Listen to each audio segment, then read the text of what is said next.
안녕하세요 여러분 저는 가온입니다. 디니 디비돌리고 얄필라야의 자윈카로 코리아사고 리라니 차례 여러분도 알롱 바윈드네 프로그램 리더쿠네 메시지친로바 디 프로그램 리가로 당코리아နိုင်ငံ 콘센묘 마티시데 타이그라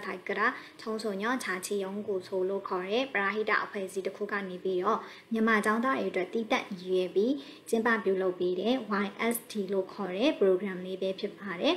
YST ရဲ့အရှိခောက်ကတော့ Youth Social Development Maker လို့အဓိပ္ပာယ်ရပါတယ်။မြန်မာနဲ့ကိုရီးယားမှာရှိတဲ့လူငယ်လေးတွေစုပေါင်းပြီးတော့မိမိတို့နေထိုင်ရာပတ်ဝန်းကျင်ဒေသမှာကိုယ့်ရဲ့ society မှာဖြစ်ပေါ်နေတဲ့လူမှုအဖွဲ့အစည်းပြဿနာတွေကိုဘယ်လိုမျိုးဖြေရှင်းကြမလဲဆိုတာနဲ့ပတ်သက်ပြီးတော့အတူတူဆွေးနွေးတိုင်ပင်ရင်းနဲ့ team တွေခွဲပြီးတော့ team လိုက်လက်တွေ့အကောင့်ထဲပေါ်ဆောင်ရွက်တဲ့ project လေးတွေကိုလှုပ်ဆောင်ကြတာပဲဖြစ်ပါတယ်။ဒီလိုမျိုး project တွေကိုလှုပ်ဆောင်တဲ့အခါမှာကုန်ကြစရိတ်တွေပါဝင်ပစ္စည်းတွေအကုန်လုံးဒီကိုရီးယားအဖွဲ့အစည်းကနေပြီးတော့အကုန်လုံးထောက်ပံ့ပေးရပေါ့နော်ဒါအပြင်ဒီ program မှာပါဝင်တဲ့မြန်မာကျောင်းသားတွေအတွက်အသီးသန့်ရည်ရွယ်ပြီးတော့ Simon Wihan QU Academy for Life ဆိုတဲ့အစီအစဉ်လေးလည်းလုပ်ပေးထားပါသေးတယ်ဒီအစီအစဉ်လေးမှာတော့ Korean speech, 그림체 그리기, 그림체 함께 읽기, calligraphy, webtoonစသဖြင့်အလိုမျိုးသောအတန်းတွေကိုပေါ့နော်နေပယ်အသီးသီးမှာအောင်မြင်ကြော်ကြားနေတဲ့ကျွမ်းကျင်ပညာရှင်တွေကိုဖိတ်ကြားပြီးတော့လက်ချပေးတဲ့အစီအစဉ်လေးပဲဖြစ်ပါတယ်ပြီးတော့ဒီနှစ်မှာထူးထူးခြားခြားပါဝင်တဲ့အစီအစဉ်လေးအနေနဲ့ကိုရီးယားကိုကျောင်းသွားတက်ဖို့ပြင်ဆင်နေတဲ့လူငယ်လေးတွေအတွက်မန်တာတယောက်ချင်းစီမန်တာတယောက်စီထားရှိပေးထားရပေါ့နော်ကျောင်းသားတယောက်ချင်းစီတိုင်းကိုယ့်ရဲ့မန်တာဆရာနဲ့အတူတူကိုမှရှိအခက်ခဲလေးတွေကိုဆွေးနွေးတိုင်ပင်လို့လည်းရတယ်ပြီးတော့မန်တာတွေနဲ့စကားပြောရင်းနဲ့လည်းကိုယ့်ရဲ့ကိုရီးယားစကားပြောအရေးချင်းတွေလည်းတိုးတက်နိုင်နေပေါ့နော်ဆိုတော့ဒီ program လေးကကြတော့ online ကနေလုပ်တဲ့ program လေးပေါ့နော် offline တော့မဟုတ်ပါဘူး online ကနေပြီးတော့အပတ်စဉ်ဗုဒ္ဓဟူးနေ့ညနေ9ခွဲအချိန်မှာတွေ့ဆုံချပြီးတော့ဒီလိုမျိုး project လေးတွေကိုအတူတူဆွေးနွေးတိုင်ပင်ကြတာပဲဖြစ်ပါတယ်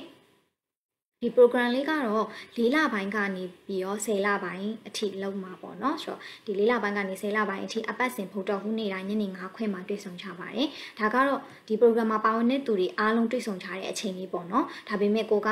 team တွေခွဲလိုက်ပြီးဆိုရင်တော့ကိုယ့်ရဲ့ team အလိုက်ပေါ့နော် meeting လေးတွေရောရှိလိမ့်မယ်ပေါ့နော်အဲ့ဒါကတော့ကိုယ့်ရဲ့အဖွဲ့သားတွေနဲ့ဆွေးနွေးတိုင်ပင်ရမှာပေါ့နော်ဘယ်အချိန်မှာ meeting တွေ့ကြမလဲဆိုတာကတော့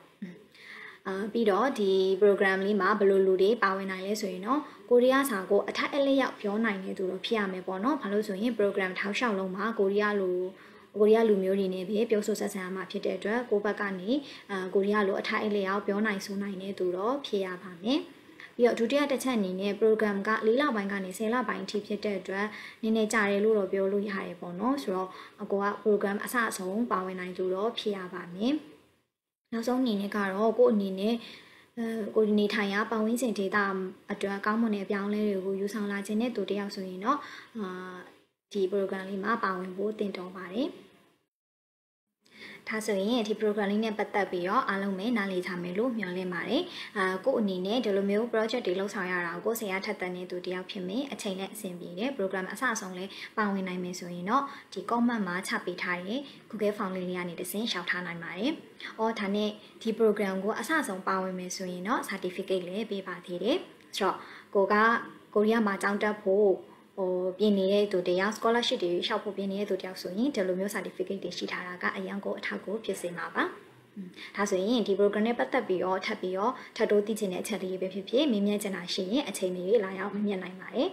끝까지 봐주셔서 감사합니다.